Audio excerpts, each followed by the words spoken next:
അള്ളാഹിനോട് കൂട്ടുകൂടനെ എന്ത് ചെയ്യണം? ഒറ്റ കാര്യം ചെയ്താൽ മതി. ചെയ്യുവോ? ഞാൻ പറഞ്ഞുതരാം. ഇൻഷാല്ലാ ചെയ്യുവോ? ഈ സദസ്സ് ഇൻഷാല്ലാ ആ നിയ്യത്തെടുത്തിട്ട് നമുക്ക് പിരിയാം. അള്ളാഹ് നമ്മളോട് കൂട്ടുകൂടും. ഒറ്റ കാര്യം ചെയ്താൽ മതി. ചെയ്യുവോ? ഇൻഷാല്ലാ പറ. ഉറക്കെ പറയും. എൻ്റെ പൊന്നു സഹോദരങ്ങളെ, 10,000-കണക്കിന് ആളുകളുണ്ട്. കേരളത്തിന്റെ അങ്ങേയറ്റത്ത് കിടന്ന ഞാൻ ഈ കാസർഗോഡ് വരുമ്പോൾ 1000-കണക്കിന് ആളുകൾ കൂടുന്നത് ആ ഒരു സ്നേഹത്തിന്റെ പേരില്ല. അങ്ങനെയാണെങ്കിൽ ഈ 2 മണിക്കൂർ നമ്മൾ ഇരുന്നതിനൊരു പ്രതിഫലം ഉണ്ടാവണം. അള്ളാഹുവിനോട് നമുക്ക് ബന്ധപ്പെടാൻ കഴിയും. നമ്മുടെ ജീവിതത്തിൽ ഒരു കാര്യം മാറ്റി നിർത്തണം. അള്ളാഹ് തൗഫീക്ക് നൽകട്ടെ. ഏതാത്? അള്ളാഹ്ക്ക് ഇഷ്ടപ്പെടാത്ത ഹറാമ് പള്ളക്കുള്ളിൽ പോകരുത്. മറിയം ബീവി മരണത്തെ മുമ്പിൽ കണ്ടിട്ട് വിളിച്ചു. അള്ളാഹ് പറഞ്ഞു, അല്ലാ തഹ്സനി, പൊന്നു മോളെ നീ പേടിക്കണ്ട, ഞാനുണ്ട് കൂടെ. എന്നെ പൊന്നു പെങ്ങളെ പറയും. പക്ഷേ അള്ളാഹ് നമ്മളോട് കൂട്ടുകൂടാ. ഒറ്റ നിബന്ധനയുള്ളൂ, അവൻ ഇഷ്ടപ്പെടാത്ത ഹറാമ് പള്ളക്കുള്ളിൽ പോകരുത്. ഇതാവോ?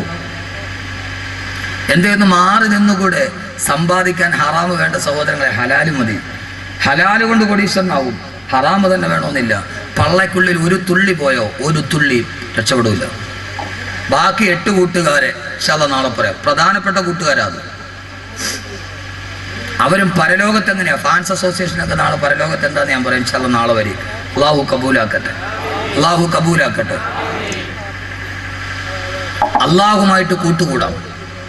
മാരക രോഗം വരട്ടെ, കണ്ണീരണിഞ്ഞ് ദുആ ചെയ്ത് അള്ളാഹ് സ്വീകരിക്കും. പക്ഷേ അള്ളാഹ്ക്ക് ഇഷ്ടപ്പെടാത്ത ഹറാമ് ഒരു തുള്ളി പള്ളക്കുള്ളിൽ പോകാൻ പാടില്ല. ഇനി അങ്ങോട്ട് മാറ്റി നിന്നൂടെ? എന്തെങ്കിലും ഉണ്ടെങ്കിൽ മാറ്റി നിന്നുകൂടെ?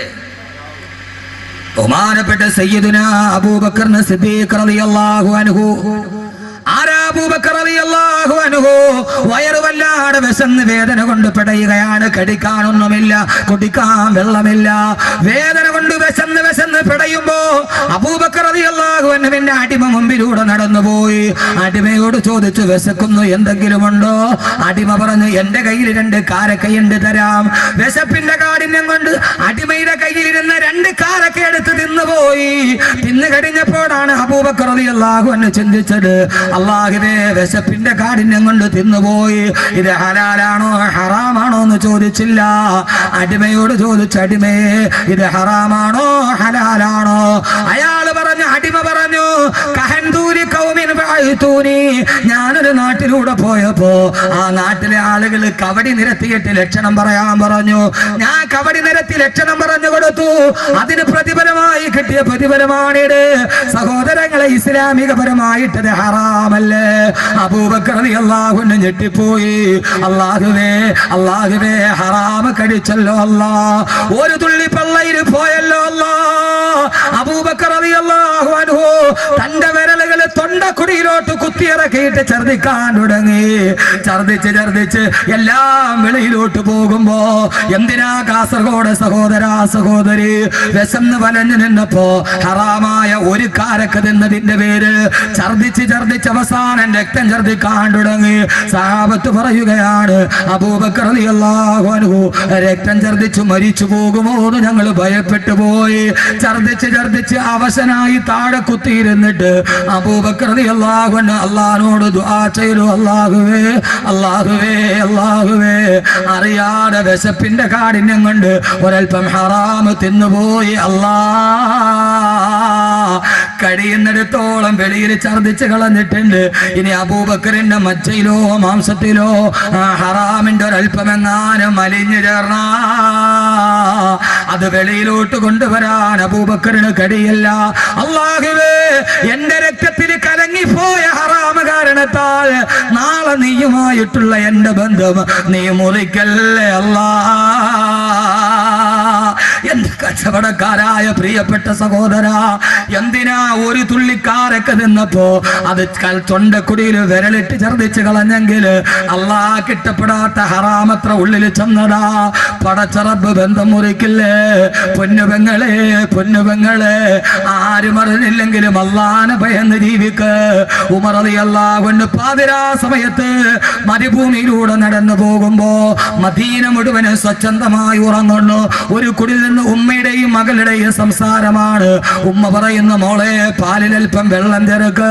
മോള് പറയുന്ന ഇല്ല ഉമ്മ, ഉമർ അറിഞ്ഞാൽ ശിക്ഷിക്കില്ലേ റളിയല്ലാഹു അൻഹു. ഉമ്മ പറയുന്ന മോളെ ഉമർ ഉറക്കത്തിലല്ലേ, ഉമർ കാണുന്നില്ലല്ലോ. ആ സമയത്ത് ഉമ്മയോട് മോള് പറഞ്ഞ മറുപടി പള്ളത്തിന്റെ പ്രിയപ്പെട്ട പെങ്ങളോട് ആ പൊന്നുപോള് പറഞ്ഞു, ഉമ്മ ഉമറല്ലേ ഉറങ്ങുകയുള്ളൂ. ഇതാക്കാന ഉമറുനായിമൻ ഫറബ്ബുൽ മറുയഖലാ. ഉമർ ഉറങ്ങിയാലും ഉമറിന്റെ അള്ള ഉറങ്ങില്ലല്ലോ ഉമ്മ എന്ന് പറഞ്ഞ പെണ്ണിനെ പോലെ സഹോദരങ്ങളെ, ഒരു തുള്ളി ഹറാമെങ്ങാനും പള്ളയിൽ പോയാ അള്ളാഹുവിനെ ബന്ധപ്പെടുന്ന പ്രശ്നമില്ല. നാളെ കുല്ലുമാലിൻ നബത്ത മിനൽ ഹറാമി ഫന്നാറു ഔലാ ബിഹി. ഹറാമിൽ നിന്ന് ഉണ്ടായ സ്വത്ത് നാളെ നരകത്തിന് അവകാശപ്പെട്ടടാ. അതേതുമായി കൊള്ളട്ടെ. ബഹുമാനപ്പെട്ട യൂനുസ് ബിൻ ഉബൈദ റളിയല്ലാഹു അൻഹു ചക്കര ബസാറിൽ ചെല്ലുമ്പോ കച്ചവടം ചെയ്യുന്ന എത്രയോ സഹോദരങ്ങൾ, അള്ളാഹു അഭിവൃദ്ധി തരട്ടെ. ഇവിടെ ധാരാളം കച്ചവടം ചെയ്യുന്ന സഹോദരങ്ങളുണ്ട്. അവരോട് ഞാൻ പറയുകയാ, യൂനുസ് ബിൻ ഉബൈദ റളിയല്ലാഹു തആല പ്രമുഖനായ വസ്ത്രവ്യാപാരിയാണ്. അദ്ദേഹത്തിന്റെ കടയിൽ 2 ക്വാളിറ്റിയുള്ള വസ്ത്രങ്ങളുണ്ട്. ഒന്ന് ഫസ്റ്റ് ക്വാളിറ്റി, മറ്റൊന്ന് സെക്കൻഡ് ക്വാളിറ്റി. ഫസ്റ്റ് ക്വാളിറ്റിക്ക് 200 ദിർഹം, സെക്കൻഡ് ക്വാളിറ്റിക്ക് 100 ദിർഹം. രണ്ടും കണ്ടാൽ ഒരേ പോലെയാണ്. പക്ഷേ രണ്ടും തമ്മിൽ വ്യത്യാസം നോട്ടത്തിലില്ല, ക്വാളിറ്റിയിൽ വ്യത്യാസമുണ്ട്. ഒറിജിനൽ റാഡോയും കോപ്പി റാഡോയും പോലെ കണ്ടാൽ ഒരു വ്യത്യാസവുമില്ല. സാധാരണക്കാരനെ പറ്റിക്കാൻ വളരെ എളുപ്പമാണ്. നിങ്ങളുടെ ആഖിറത്തിലെ കൂട്ടുകാരനാണ് ഇത് പറയുന്നത്, ദുനിയാവിലെ കൂട്ടുകാരനല്ല.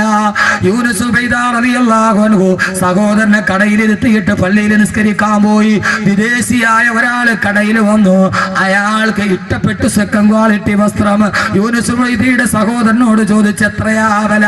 കസ്റ്റമറിന് ഇഷ്ടപ്പെട്ടെന്ന് മനസ്സിലായപ്പോ അദ്ദേഹം പറഞ്ഞു, 200 ദിർഹമാണ് വില. 100 ദിർഹമേ വിലയുള്ളൂ, സെക്കൻഡ് ക്വാളിറ്റിയാ. സന്തോഷത്തോടെ 200 ദിർഹം കൊടുത്ത് തിരിച്ചുപോയി. യൂനുസ് ബിൻ ഉബൈദ റളിയല്ലാഹു അൻഹു നിസ്കാരം കഴിഞ്ഞ് തിരിച്ചു വരുമ്പോ തന്റെ കടയിൽ നിന്ന് സാധനം വാങ്ങിച്ചൊരാൾ പോകുന്നു. ചോദിച്ചു, മോനെ ഇതെവിടെ നിന്ന്? നിന്റെ കടയിൽ നിന്ന്. എത്രയാ വില? 200 ദിർഹമാ. യൂനുസ് ഉബൈദ റളിയല്ലാഹു അൻഹു ഞെട്ടിപ്പോയി. അല്ലാഹുവേ, 100 ദിർഹം എന്റെ ഡ്യൂപ്ലിക്കേറ്റ് കൊടുത്തിട്ട് ഈ വിദേശിയായ ഗ്രാമീണനെ ചതിച്ചല്ലോ അല്ലാ. വരിക, നിനക്ക് ഞാൻ പകുതി വാങ്ങിച്ചു തരാം. അയാൾ പറഞ്ഞു, വേണ്ട വേണ്ട, ഞങ്ങളുടെ നാട്ടിൽ ഇതിന് ഇത്രയും വിലയുണ്ട്. ഇല്ല ഇല്ല, ഇത് കൊള്ളയാണ്, വാ. കടയിലോട്ട് പോയി സഹോദരനോട് പറഞ്ഞു, 100 ദിർഹം തിരിച്ചു കൊടുക്ക്, 100 ദിർഹം തിരിച്ചു കൊടുക്ക്. അയാൾ വിഷമത്തോടെ തിരിച്ചു കൊടുത്തു. ഗ്രാമീണനായ വിദേശി അന്തം വിട്ടു നിന്നു. കടുത്തറപ്പൻ മത്സരത്തിന് പകരം പരോപകാര ത്വര പുലർത്തുന്ന കച്ചവടം കണ്ടപ്പോ അത്ഭുതത്തോടെ ഗ്രാമീണൻ നിന്നു. പോയി കഴിഞ്ഞപ്പോൾ സഹോദരൻ യൂനുസ് ബിൻ ഉബൈദയും തമ്മിൽ വഴക്കായി. സഹോദരൻ പറഞ്ഞ്, അയാൾ ഇഷ്ടപ്പെട്ട് പൊരുത്തത്തോടെ തന്നതാണ്, അതുകൊണ്ടല്ലേ ഞാൻ വാങ്ങിച്ചത്. യൂനുസ് ഉബൈദ റളിയല്ലാഹു അൻഹു പറഞ്ഞ വാക്ക് കച്ചവടം ചെയ്യുന്ന സഹോദരങ്ങളോട് ഒന്ന് പറഞ്ഞിട്ട് ഞാൻ അവസാനിപ്പിക്കുകയാണ്. യൂനുസ് ഉബൈദ റളിയല്ലാഹു അൻഹു പറഞ്ഞു, മോനെ, നീ ഒരു കച്ചവടം ചെയ്തപ്പോ നിന്റെ തൃപ്തിയും പരിഗണിച്ചു, വാങ്ങാമെന്നവന്റെ തൃപ്തിയും പരിഗണിച്ചു. പക്ഷേ പടച്ച റബ്ബിന്റെ തൃപ്തി എന്തേ പരിഗണിച്ചില്ല? 100 ദിർഹമിന്റെ സാധനം 200 ദിർഹമിന് വിൽക്കല്, അത് നിന്റെ അല്ലാഹ് ഇഷ്ടപ്പെട്ട കാര്യമാണോ? അവൻ നിന്നോട് ബന്ധം മുറിക്കില്ലേ? അവൻ നിന്നോട് ബന്ധം മുറിക്കല്ലേ? ലാഭമെടുക്കാം ഇസ്ലാം അനുവാദം തന്നിട്ടുണ്ട്. പക്ഷെ അത് ചൂഷണത്തിന്റെ ഉപാധിയാവരുത്. അള്ളാഹുവിന് ഇഷ്ടപ്പെടാത്തത് ജീവിതത്തിൽ ചെയ്യരുത്. അള്ളാഹു നമ്മളോടുള്ള ബന്ധം മുറിച്ചു കളയും. അതുകൊണ്ട് അള്ളാഹിനെ കൂട്ടുകാരനാക്കി നല്ലത് മാത്രം ചെയ്യുക, നല്ലതിനെ കുറിച്ച് ചിന്തിക്കുക. അള്ളാഹു നമ്മളെ നല്ലവരാക്കി തീർക്കുമാറാകട്ടെ. അള്ളാഹ്ക്ക് ഇഷ്ടപ്പെട്ടത് ചെയ്യാവൂ. അള്ളാഹു തൗഫീക്ക് നൽകട്ടെ, അള്ളാഹു തൗഫീക്ക് നൽകട്ടെ. അള്ളാഹ്ക്ക് ഇഷ്ടപ്പെടാത്ത ഹറാമിന്റെ ഒരു തുള്ളി പള്ളയിൽ പോകരുത്. ബാക്കി 8 കൂട്ടുകാർ, ആ കൂട്ടുകാർ പരലോകവും ആ കൂട്ടുകാർ സ്വർഗവും. അത് പറഞ്ഞ് നമുക്ക് നാളെ നല്ല കൂട്ടുകാരായി അവസാനിപ്പിക്കാം. അല്ലാഹു തൗഫീക്ക് നൽകട്ടെ. അൽഹംദുലില്ലാഹി അൽഹംദുലില്ലാഹി റബ്ബിൽ ആലമീൻ. اللهم صل على سيدنا محمد وعلى آل سيدنا ومولانا محمد. ربنا ظلمنا أنفسنا وإن لم تغفر لنا وترحمنا لنكونن من الخاسرين. ربنا ظلمنا أنفسنا ظلما كثيرا كبيرا لا يغفر الذنوب إلا أنت